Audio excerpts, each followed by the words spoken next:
Hello and welcome back to the A.M.I.R YouTube channel. A huge question that is making its way through Washington at this moment is, can President Donald Trump run for a third term as president in 2028? The answer might surprise you. Let's take a look at the legal side if this could actually happen from an attorney with Cornerstone Law Firm who explains this possibility. The 22nd Amendment doesn't say what you think it says. For years, you've probably heard that the 22nd Amendment to the United States Constitution says that someone can't serve for more than 2 terms as President of the United States. Historically, the 22nd Amendment was passed because of the concerns of the Congress and even of the President, Harry Truman, over how he had arisen during the terms of FDR to be President of the United States. There was a lot of concern that we not have a repeat performance where someone was elected to multiple terms as President, died in office and left us in that kind of a situation. So the 22nd Amendment arose out of those concerns, but it doesn't actually say that someone can't serve more than 2 terms. Here's what it does say. No person shall be elected to the office of president more than twice, and no person who has held the office of president or acted as president for more than 2 years of a term to which some other person was elected shall be elected to the office of the president more than once. In other words, if a vice president takes over more than 2 years into the term of another president, they are only eligible to be elected one more time to the office of president. And if someone is just being elected without ever having served as president, they can only be elected twice. What it doesn't say, though, and this is tricky, is that they can't serve more than that number of times. The 12th Amendment gives us more information about how the electors cast their vote for president and vice president. And if someone is the vice president and is elected to that office, they can rise to the office of president. The 12th Amendment says that you can't rise to the office of president unless you are eligible to be president. And you can't also be elected to vice president unless you are eligible to be president.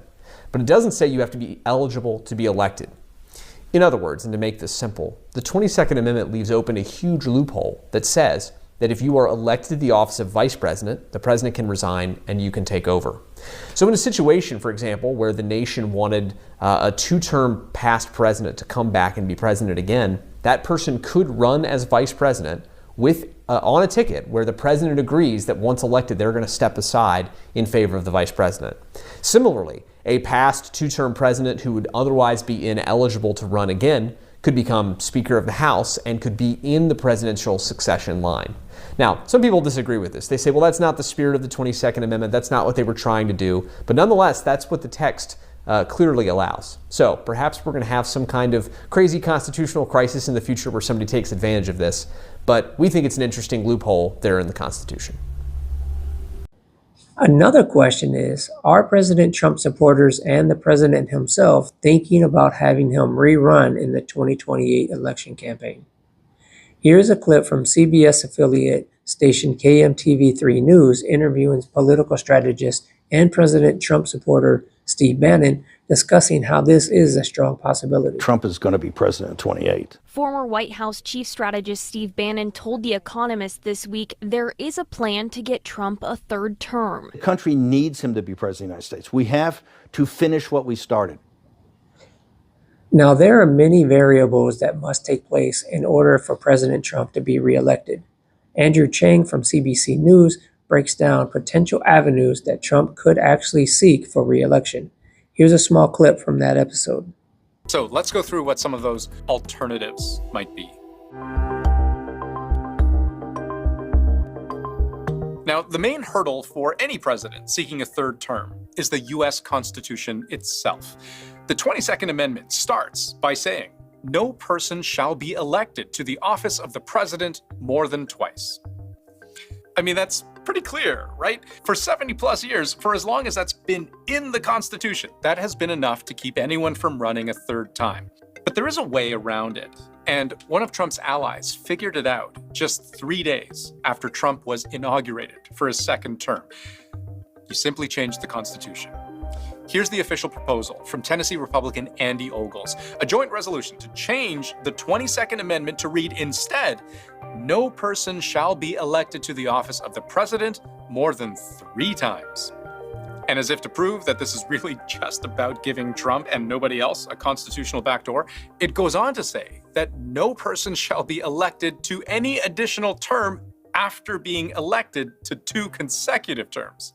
So if you're Donald Trump and you've never served 2 consecutive terms, you're good to go for a third. But if you're like, say, Barack Obama, who was elected to 2 consecutive terms, the very specific way this proposed amendment was written blocks him from ever running again. But constitutional amendments are hard. Option number one is you'd have to get 2/3 of both houses of Congress and 3/4 of the states to agree on a constitutional amendment. The alternative method for amending the Constitution, which has never been done, is to get an agreement among 2/3 of the states to call a constitutional convention. And then once you've made the amendment, you have to still get 3/4 of the states to agree. This is a very difficult bar to reach. Republicans only have a very slim majority, just over 50% in both chambers of Congress. Getting 3/4 of states on board when nearly 20 of them are controlled by Democrats, that's a pretty tall order too. So most experts agree. This most straightforward route for Trump to overcome this constitutional barrier is also the hardest and least likely. That's an extremely high bar to meet, which is why we have so few amendments to the U.S. Constitution. The way I say this to my students, we could not get 2/3 of Congress and 3/4 of the states to agree that sunshine feels great after a cold, wintry day. We're just that divided in America right now. So what if Trump chooses not to be elected to a third term, but maybe just becomes president again by default? Throughout American history, whenever a president has died while in office, there's always a succession plan. If a president is resigning or is incapacitated in some way, then the vice president automatically steps in to fill that role. And Trump could be that VP. Now, nobody's saying that Trump needs a running mate who's literally willing to die for him, because we've also seen what happens when a president simply resigns. I shall resign the presidency effective at noon tomorrow. Vice President Ford will be sworn in as president at that hour. Gerald Ford is actually a fascinating example because Nixon was president and Spiro Agnew was his vice president. Spiro Agnew has to resign because of legal controversies, which created a vacancy in the vice presidency. Nixon selected Gerald Ford to be his vice president, and under the Constitution that was approved by Congress.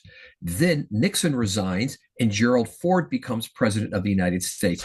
Yes, a president can voluntarily cede power to their vice president. And so, the theory goes, Trump could simply run for VP alongside a trusted presidential candidate who, upon winning the election, would cede power back to Trump, giving him his third term. Because the 22nd Amendment says nobody shall be elected to the office of the president more than twice. So in that case, Trump wouldn't be elected, he would be appointed. And Trump seemed to see promise here when NBC News asked him directly on a phone call if this was something he had considered.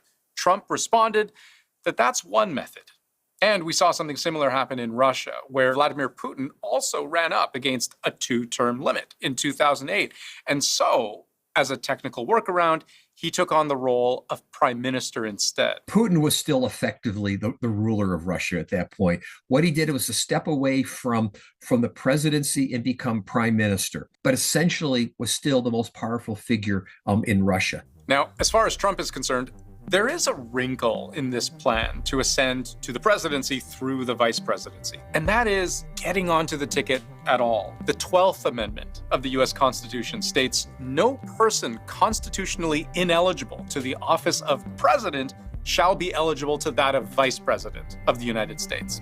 That is to say, if you can't be president, then maybe you can't be vice president either. Or maybe this argument doesn't actually hold up. Some people are arguing that the 22nd Amendment isn't an eligibility requirement, that the eligibility requirements really are what are in the initial Constitution in terms of, the president's age, that he can't be under 35, and that they have to be a natural born citizen, et cetera, and that the 22nd Amendment isn't really adding an eligibility requirement. But bottom line, interpreting the Constitution is tricky legal work. And if a case of this scale goes all the way to the Supreme Court, those justices would ultimately have the power to decide which legal interpretation rules the day. Then you could look at how those judges lean and how many were appointed by Trump himself, but I'm not so foolish as to venture any kind of guess at an outcome here. So let's move on to one other way Trump could stay on as president indefinitely. I don't want to talk about a third term now because no matter how you look at it, we got a long time to go. We have a long time. Trump has demonstrated a willingness to bend rules by declaring emergencies. On day one of Trump's second term, the White House declared a national emergency at the southern border to deploy more people, resources, and physical barriers without congressional approval. Trump invoked the International Emergency Economic Powers Act to impose tariffs on Canada and Mexico, citing an extraordinary threat to national security and calling drugs like fentanyl a national emergency. He routinely issues sweeping executive orders, more than 100 of them so far, on the grounds that U.S. safety and security is at stake. And along those lines, given the right kind of emergency, elections themselves can be delayed. This is, for example, how Ukraine's president has managed to avoid holding an election, despite his term ending last year. Congress does have the authority to be able to set the date for federal elections. But again, what's really important is the Constitution is clear. It actually says your term expires at a certain date, which means even if he doesn't hold the elections, he's no longer president of the United States. I mean, I'm trying to think of the way of thinking about it here. In Canada, even though the government has called for early elections, there's an absolute date upon which they have to hold elections. And I don't think there's anything in Canadian law that allows somebody to stay in office beyond the expiration of their time. It's possible.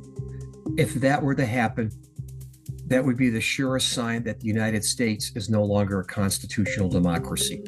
Because at that point, elections have been suspended. He has stayed in office beyond what the Constitution allows. To me, that basically is the indication that American democracy has come to an end at that point. But these are all just theories, right?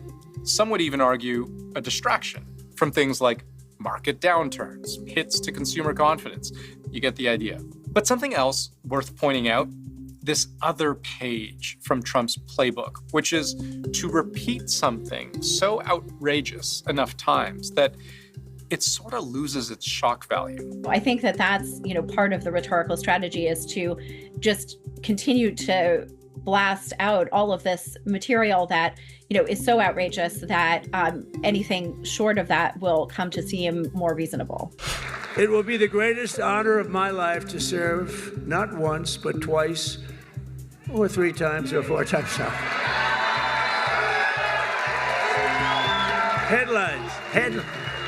Headlines from the fake news. No, it will be to serve twice. Whether it's purchasing Greenland or taking over the Panama Canal or annexing Canada, these are all threats that began in the realm of the implausible, but over time grew to be taken more seriously.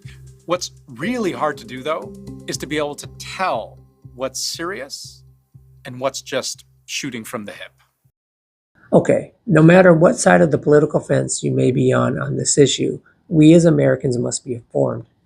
I have added all the links from this video in the description below so that you may go to these YouTube channels and watch their original content.